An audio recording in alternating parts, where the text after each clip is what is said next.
Okay, so first day back coming out of spring break, I thought was a really competitive practice. I mean, I was impressed with these guys. They went from the very beginning, they went from meetings, and it was every period, it was competitive, there was a lot of energy.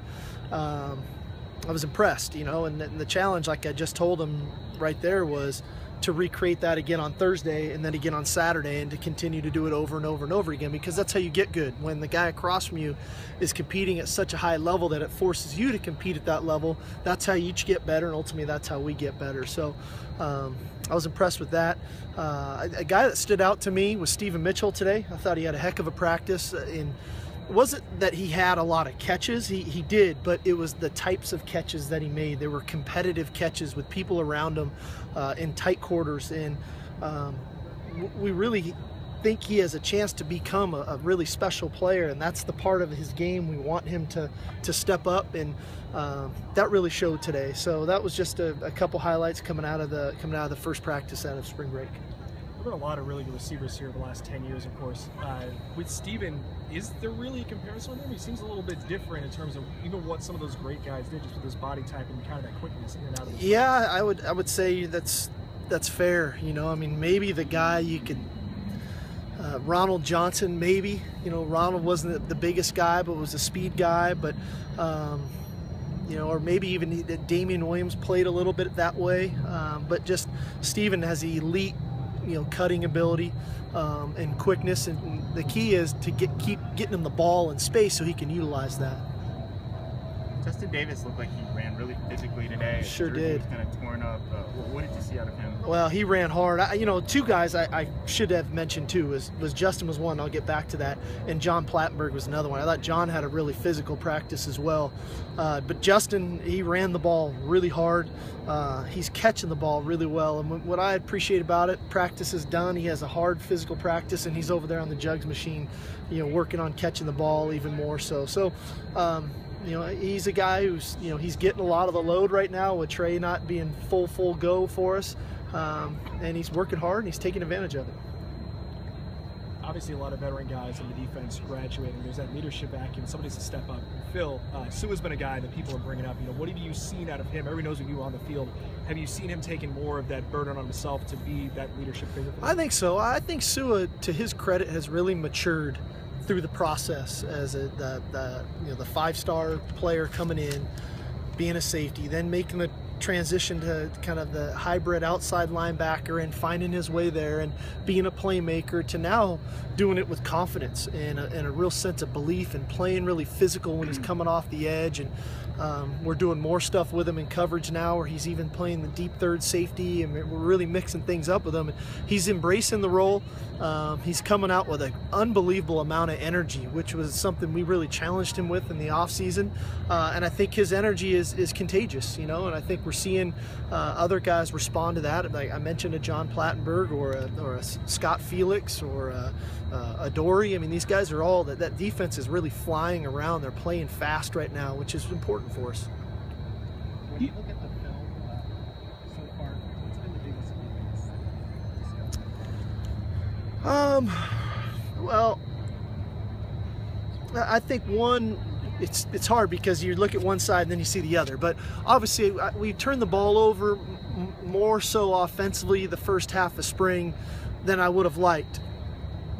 But I have to flip to the other side and say, gosh, it's been such a point of emphasis for our defense to get the ball, to get after the football, that I'm happy that's part of me is happy that's happening, but we need to take care of it better. And I thought the offense did a better job of that today.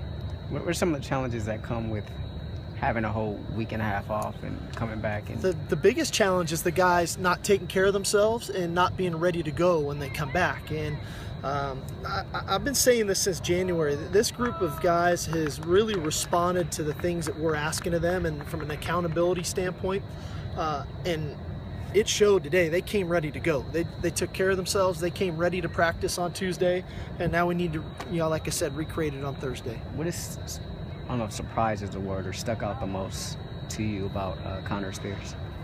I think Connor's, you know, I'll go with what impresses me about him. He's got unbelievable work ethic. I mean, the guy never, he's taking a bunch of reps. He's keep grinding through it. He's showing physicality, which was a concern coming in. He's playing physical.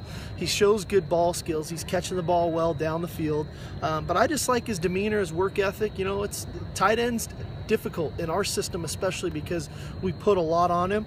But Connor has had a nice spring so far. At the quarterback position, you coached the final year, Palmer, Leinart, Sanchez, Booty. What's something with Cody going into his final year that you'd like to see from him to kind of get to that level? One of the big keys for me with Cody right now is anticipation, and it's been a theme to me. Really good quarterbacks anticipate really well at whatever level that you're at. He vastly improved last season. I want to see him continue to go to another level and to play even faster. And so that's why at times a little bit right now we're seeing a couple interceptions out of him. But that's because he's really trying to push the limits on not holding the ball, because by doing that we're going to reduce sacks and we're not going to take as many sacks. So he's just got to find the fine line in there of where that is. But you never know until you try. And so we're pushing him that way to try to really anticipate his throws. And he came back today and had a great practice, threw the ball really well. What do you think when he takes off now? We're seeing him take off more. That's the other one too we were on him about. This offseason was a big one with he and Ivan Lewis. Ivan Lewis personally has been training him, of strengthening his core, getting him more explosive. Cody's never going to be a runner. We're calling design runs for him. But if we can take advantage of some 3rd and 4, some 3rd and 6, when coverage is really good, that he can tuck it and get us a first down, those are winning plays, in a ball game. And so we've seen it. We saw a great one today. I mean, he went the distance. So hopefully that becomes an aspect of his game for our game. And going to tight ends, Steve, any update on Bryce? No, nothing. Okay. And then yesterday, a player at Oklahoma announced he was leaving. I can't comment. Can't comment at all. We obviously don't know when Chad Wheeler is going to come back and how he's going to be when he does come back. How do you feel about Toa as a left tackle? I think Toa's playing well. He's getting challenged. He's with Scott and Sua coming off the edge, but he's playing well. Toa is a really versatile guy. He's highly competitive. We get Chad back. We're going to have to gauge Chad's health and monitor that, working him back into the fold. But we're fortunate to have versatile linemen, and that's why we do what we do when we move some guys around, is to get them prepared for it. You saw a day where, I think last Saturday, we played Toa almost exclusively at center, because knock on wood, but Max could get something happen to him. And okay, so we got Khalil, we got Toa. We just got to make sure we have all the pieces to the puzzle ready for all the potential scenarios that could come up. Do one more. Going gone. Talk Thanks, about guys. Cameron Smith. Yeah. Can you talk about maybe that and him wearing 35? If there's any kind of, that was used to be a traditional. Yeah, I kind of liked that we were able to put him in 35.